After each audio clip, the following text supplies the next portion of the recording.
ജാതിഭേദമന്യേ നമ്മളെല്ലാവരും ഒന്നാണ്. അത് കോൺഗ്രസ് ഈ ജനങ്ങൾക്ക് നൽകുന്ന ഉറപ്പാണ്.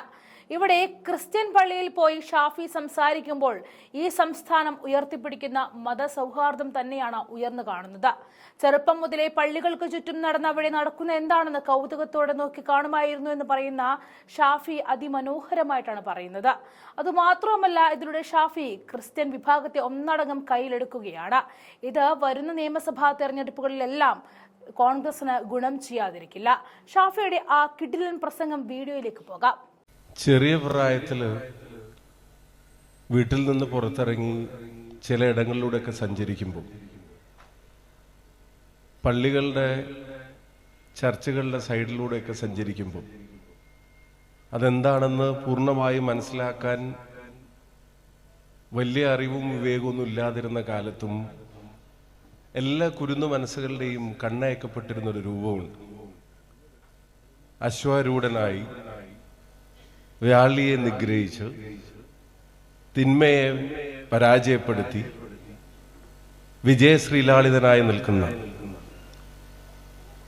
പരിശുദ്ധ ഗീവർഗീസ് സഹദായുടെ ചിത്രങ്ങളും രൂപങ്ങളുമൊക്കെ അതീവ കൗതുകത്തോടെ കണ്ടുനിന്നൊരു ബാല്യത്തിൽ നിന്ന് ഒരു എളിയ ജനപ്രതിനിധി എന്ന നിലക്ക് പരിശുദ്ധ ഗീവർഗീസ് സഹദായുടെ പേരിലുള്ള ഒരു തിരുനാളിന്റെ ഈ സംഗമത്തിൽ പങ്കെടുക്കാനുള്ള അവസരം ലഭിക്കുന്നതിനെ അതീവമായ ഭാഗ്യവും സന്തോഷവുമായി കണക്കാക്കുന്നു എന്നുള്ളത് ഈ സദസ്സിനെ അഭിമാനത്തോടെ അറിയിക്കാൻ ഈ അവസരം ഞാൻ ആദ്യം വിനിയോഗിക്കുകയാണ്. ഞാൻ ഈ പരിപാടിയിൽ പങ്കെടുക്കുന്നതിനെ സംബന്ധിച്ച് ആദ്യം എനിക്ക് നിർദ്ദേശം എന്ന് തന്നെ ഞാൻ പറയാൻ ആഗ്രഹിക്കുന്നു നൽകിയത് പ്രിയപ്പെട്ട ഞങ്ങളുടെയൊക്കെ പ്രസിഡന്റ് വിഷ്ണുവേട്ടനാണ്, നിങ്ങളുടെ പ്രിയങ്കരനായ ML. അദ്ദേഹത്തിൻ്റെ നിർദ്ദേശപ്രകാരം ഈ പരിപാടിയിലേക്ക് കടന്നു വരുമ്പോൾ ഇങ്ങനെ ഈ പള്ളിയുടെ തിരുമുറ്റത്ത് വിശ്വാസികൾ ഇങ്ങനെ തിങ്ങി നിറഞ്ഞിരിക്കുന്നൊരു സായാഹ്നത്തിൽ ഈ വിശുദ്ധ ദിവസം അല്പസമയം നിങ്ങളോടൊപ്പം ചെലവഴിക്കാൻ കഴിയുന്നതുമൊക്കെ പൊതുപ്രവർത്തനം എന്നുള്ള നിലക്ക് മുന്നോട്ടുള്ള ഞങ്ങളുടെ യാത്രയിൽ, ഞങ്ങളുടെ ഓരോരുത്തരുടെയും യാത്രയിൽ കരുത്താണ്, പ്രാർത്ഥനയാണ്, പിന്തുണയാണ് എന്ന കാര്യത്തിന് സംശയം വേണം. ഞങ്ങൾ അല്പം കടന്നു വരാൻ അല്പം വൈകിയത് വേദിയിലേക്ക് കയറി വന്നപ്പോൾ അഭിവന്ദ്യ തിരുമേനി അലക്സിയോസ് മാർ യൗസേബിയോസ് മെത്രോപോലിത്ത അദ്ദേഹം പറഞ്ഞത്, നിങ്ങൾ വരുന്നതിന് വരെയുള്ള ഞങ്ങളുടെ അധ്യക്ഷ പ്രസംഗം, അദ്ദേഹത്തിൻ്റെ അധ്യക്ഷ പ്രസംഗം ഇവിടെ നടത്തി കഴിഞ്ഞിരിക്കുന്നു എന്നുള്ളതാണ്. അഭിവന്ദ്യ തിരുമേനിയുടെ അനുഗ്രഹവും തന്നിട്ടാണ് ഈ വേദിയിലേക്ക് ഞങ്ങളെ സ്വാഗതം ചെയ്തത്. പ്രാർത്ഥനകളോടെയാണ് ഈ വേദിയിലേക്ക് സ്വാഗതം ചെയ്തത്. ശിരസിൽ കൈവച്ച് അനുഗ്രഹിച്ച് നിങ്ങളെ അഭിവാദ്യം ചെയ്യാനുള്ള 2 വാക്ക് സംസാരിക്കാനുള്ള അവസരവും ഞങ്ങൾക്ക് ലഭിച്ചു. ഞാൻ ആദ്യം പറഞ്ഞ സന്തോഷത്തോടൊപ്പം തന്നെയാണ് പ്രധാനം എനിക്ക് രണ്ടാമത്തെ സന്തോഷം.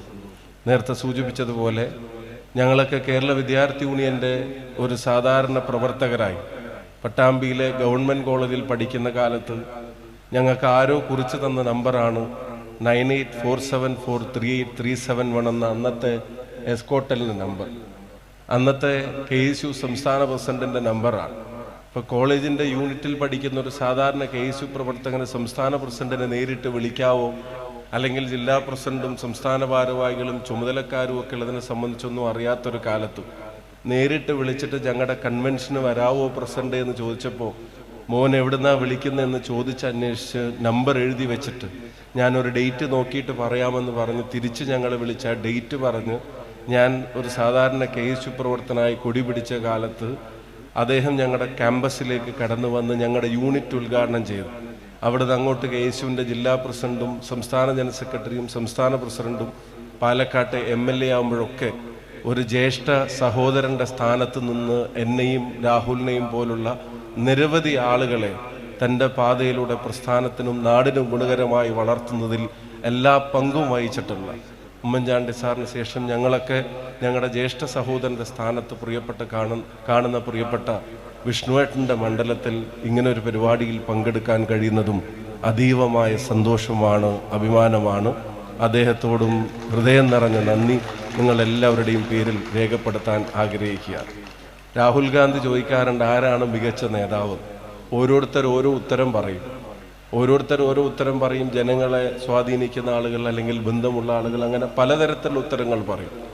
പക്ഷെ അദ്ദേഹത്തിന് ഏറ്റവും തൃപ്തികരമായ ഉത്തരം തനിക്ക് ശേഷവും കൂടുതൽ നേതാക്കന്മാരെ സൃഷ്ടിക്കുന്നവരാണ് യഥാർത്ഥ നേതാക്കന്മാരെങ്കിൽ PC വിശ്വനാഥ് എന്ന കുണ്ടറയുടെ MLAക്ക് അഭിമാനത്തോടെ പറയാം, അദ്ദേഹത്തിൻ്റെ കമ്മിറ്റിയിൽ പ്രവർത്തിച്ച ഹൈബി ഈഡനെ, അദ്ദേഹത്തിൻ്റെ കമ്മിറ്റിയിൽ പ്രവർത്തിച്ച ഡീൻ കുര്യാക്കോസിന്, അദ്ദേഹത്തിൻ്റെ കമ്മിറ്റിയിൽ പ്രവർത്തിച്ച ഷാഫി പറമ്പിലിന്, അദ്ദേഹത്തിൻ്റെ കമ്മിറ്റിയിൽ പ്രവർത്തിച്ച VT ബൽറാമിന്, അദ്ദേഹത്തിൻ്റെ കമ്മിറ്റിയിൽ പ്രവർത്തിച്ച എൽദോസ് കുന്നപ്പള്ളിയെ, അദ്ദേഹത്തിൻ്റെ കമ്മിറ്റിയിൽ പ്രവർത്തിച്ച അൻവർ സാദത്തിനെ, അദ്ദേഹത്തിൻ്റെ കമ്മിറ്റിയിൽ പ്രവർത്തിച്ച രാഹുൽ മാങ്കൂട്ടത്തിൽ ഉൾപ്പെടെ ഇങ്ങനെ ഒരു പറ്റം നേതാക്കന്മാരെ, ജയലക്ഷ്മിയും IC ബാലകൃഷ്ണൻ ഉൾപ്പെടെയുള്ള ഒരു പറ്റം നേതാക്കന്മാർ ഇന്ന് നിയമസഭയിലും പാർലമെൻറ്റിലും ഒക്കെ പ്രവർത്തിക്കുന്നുണ്ടെങ്കിൽ നിങ്ങളുടെ MLA അതിന് ഞങ്ങൾക്കൊരു വഴികാട്ടിയായിരുന്നു എന്നുള്ള കാര്യം ഈ മണ്ഡലത്തിൽ വെച്ച് പറയുമ്പോൾ അതിയായ ചാരിതാർത്ഥ്യമുണ്ട്, സന്തോഷമുണ്ട്.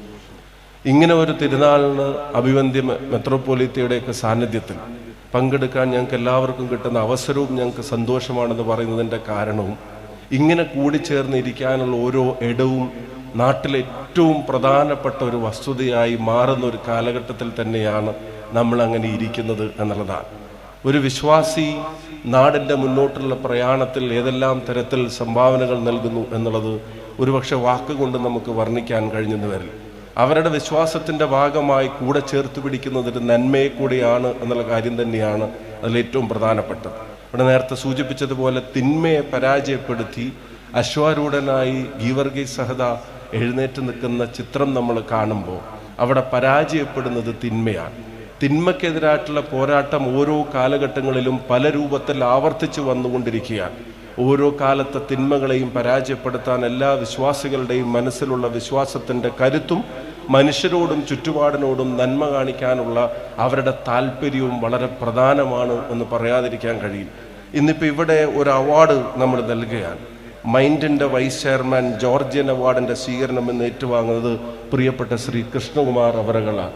ഒരു പക്ഷേ കയ്യിൻ്റെ തലപ്പത്ത് ഒരു ചെറിയ മുറിവ് വന്നാൽ അന്ന് ചെയ്യേണ്ട കാര്യങ്ങളെ ചെയ്യാൻ മടിച്ചു പോകുന്ന നമ്മളിൽ പലരും, അതല്ലെങ്കിൽ ഒരു ചെറിയ ജലദോഷം വരുമ്പോഴത്തേക്കും നമുക്ക് വലിയ എന്തോ പ്രയാസം വന്നു ചേർന്നു എന്ന മട്ടിൽ പെരുമാറുന്ന പലരും, അതല്ലെങ്കിൽ ചെറിയ എന്തെങ്കിലും ബുദ്ധിമുട്ടുകൾ വരുമ്പോഴത്തേക്കും വിധിയെയും അതുമായി ബന്ധപ്പെട്ടതൊക്കെ ശപിച്ച് നമുക്കെന്തിനിങ്ങനെ വന്നു എന്ന് സങ്കടപ്പെടുന്ന ആളുകൾ ഒരുപാട് കൂടിക്കൊണ്ടിരിക്കുമ്പോൾ, ഞാനും നിങ്ങളുമൊക്കെ അതിൻ്റെ ഭാഗമായിട്ടിരിക്കുമ്പോൾ എല്ലാ വെല്ലുവിളികളും തൻ്റെ മുമ്പിൽ ഒരു മനുഷ്യനുള്ള സകല ആഗ്രഹങ്ങളെയും നിയന്ത്രിക്കുന്ന തരത്തിലുള്ള എല്ലാ വെല്ലുവിളികളും തൻ്റെ മുമ്പിൽ വരുമ്പോൾ ഒരടി അനങ്ങാൻ മൂവ്മെൻറ്റിനും ഉൾപ്പെടെയുള്ള എല്ലാ കാര്യങ്ങൾക്കും പരസഹായം വേണ്ടിയിരുന്ന ഒരു കാലത്ത് നിന്ന് ഇപ്പം നമ്മുടെ മുമ്പിൽ ഇങ്ങനെ ഈ വേദിയിൽ ഒരു അവാർഡിന് അർഹനായി, ജോർജിയൻ പുരസ്കാരം ഏറ്റുവാങ്ങാൻ അർഹനായി വരുന്ന തലത്തിലേക്കുള്ള തൻ്റെ പ്രവർത്തന പന്താവിൽ എല്ലാ വിധിയും കാലവും മുന്നിൽ വെച്ച എല്ലാ വെല്ലുവിളികളെയും അതിനെ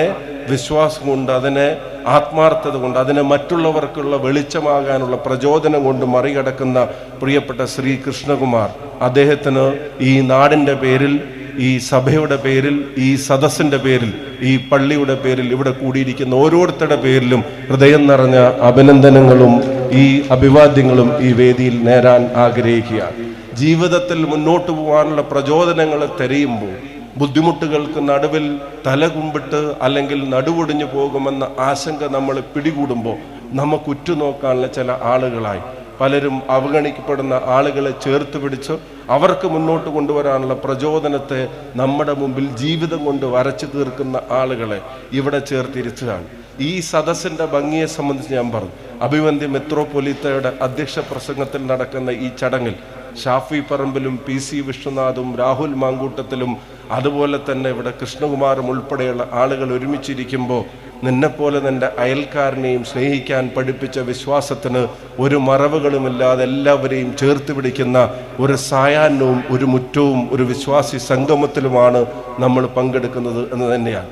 നേരത്തെ പറഞ്ഞ തിന്മകൾ പല രൂപത്തിൽ നമ്മളെ കീഴ്പ്പെടുത്താൻ ശ്രമിക്കുമ്പോൾ അതിനെ ഒരുമിച്ച് നിന്ന് പ്രതിരോധിക്കാനുള്ള പ്രചോദനം കൂടിയാണ് ഇവിടെ നമ്മുടെ മുമ്പിലുണ്ടാകുന്നത്.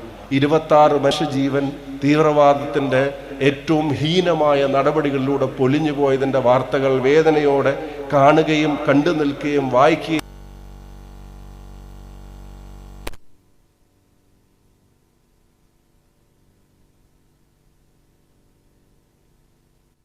അതിനെ മറികടന്ന് ഒരുമിച്ച് നിൽക്കാനുള്ള പ്രചോദനം തന്നെയാണ് ഈ ഉത്സവം നമ്മുടെ മുമ്പിലേക്ക് തരുന്നത്. വിശ്വാസം നേരത്തെ ഇപ്പം ഞങ്ങളിങ്ങനെ വരുമ്പോൾ സംസാരിക്കുകയായിരുന്നു രാഹുലൊക്കെ, ബൈബിളിനെ സംബന്ധിച്ചും വാക്യങ്ങളെ സംബന്ധിച്ചൊക്കെ വെറുതെ ഇങ്ങനെ സംസാരിച്ചു കൊണ്ട് വരുമ്പോൾ അദ്ദേഹവും വിഷ്ണുവേട്ടനൊക്കെ എപ്പോഴും ഉയർത്തി കാണിക്കുന്ന ഗാന്ധിയെ സംബന്ധിച്ച് ഒരു സംസാരം ഞങ്ങൾക്കിടയിലുണ്ടായി. മത്തായിയുടെ സുവിശേഷത്തിലെ അഞ്ചാം അധ്യായത്തിലെ 13-ാം വാക്യത്തെ സംബന്ധിച്ചാണ് പറഞ്ഞു വെച്ചതെന്ന് മനുഷ്യൻ ഭൂമിയുടെ ഉപ്പാകുന്നു എന്നുള്ളതാണ്. ഒരിക്കൽ അദ്ദേഹം തന്നെ ഞങ്ങൾ ഒരു പുസ്തകത്തെ സംബന്ധിച്ച് പറയായിരുന്നു, ഗാന്ധിയെ സംബന്ധിച്ച് എഴുതി വെച്ചൊരു പുസ്തകം. ആ പുസ്തകത്തിൽ പറയുന്നുണ്ട്, ഗാന്ധി ഭക്ഷണം കഴിക്കാനിരിക്കുമ്പോൾ ഇന്ത്യയുടെ സ്വാതന്ത്ര്യ സമരം, ഇന്ത്യയുടെ സ്വാതന്ത്ര്യത്തിന് വേണ്ടിയുള്ള ദാഹം അത് കൊടുമ്പിരി കൊണ്ടിരിക്കുന്ന ഒരു കാലത്ത് ഭക്ഷണം കഴിക്കാനിരിക്കുമ്പോൾ എല്ലാ ദിവസവും അദ്ദേഹം ഏറ്റവും ശക്തനായ ശ്രീരാമ ഭക്തനായിരുന്നു എന്നുള്ളത് നമുക്കെല്ലാവർക്കും അറിയാം. ലോകത്തെ ഏറ്റവും വലിയ ശ്രീരാമ ഭക്തൻ തന്നെയാണ്, ലോകത്തെ ഏറ്റവും വലിയ മതേതര വിശ്വാസിയുമായിരുന്നു. അദ്ദേഹത്തിൻ്റെ ജീവിതചര്യയുടെ ഭാഗമായിരുന്നു ബൈബിളിൽ കണ്ണോടിക്കുക, ബൈബിൾ വായിക്കുക എന്നുള്ളത്. അന്നത്തെ ദിവസം ഭക്ഷണം കഴിക്കാനിരിക്കുമ്പോൾ അദ്ദേഹം തുറന്നു വെച്ച അധ്യായം മത്തായിയുടെ സുവിശേഷത്തിലെ 5-ാം അധ്യായമായിരുന്നു. അതിൻ്റെ 13-ാം വാചകം, മനുഷ്യൻ ഭൂമിയുടെ ഉപ്പാകുന്നു എന്നുള്ള വാചകം അദ്ദേഹം വായിച്ചു വെച്ചു. ആ വായിച്ചു വെച്ചപ്പോൾ ആ വാചകം അദ്ദേഹം മനസ്സിൽ